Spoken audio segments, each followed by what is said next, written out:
I mean, there's nothing wrong with DSPs. There's nothing wrong with like listening to music via the internet. Like that's it. That's fine. And streaming itself is great. I use it all the time.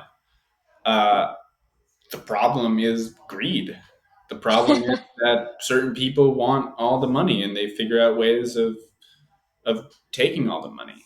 Um, an important question to ask is who really likes streaming and how it's set up right now. And the answer is executives of streaming companies, a handful of pop stars, and everyone who works at major labels.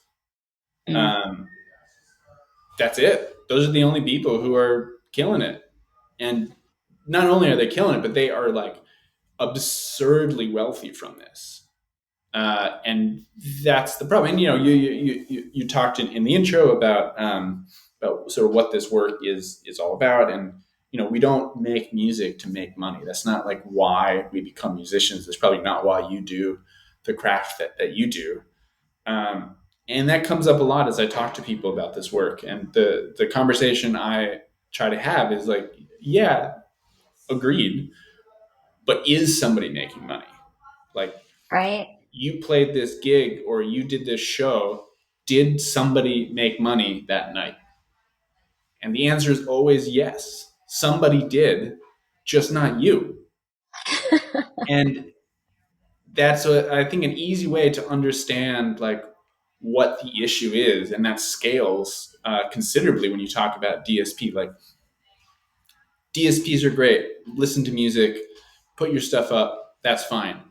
But is somebody making money because you are on that platform and listening? And is that person you? And the answer is no. And that's an issue because we are the people who are creating the value of Spotify, of Apple Music, of Amazon Music, of YouTube.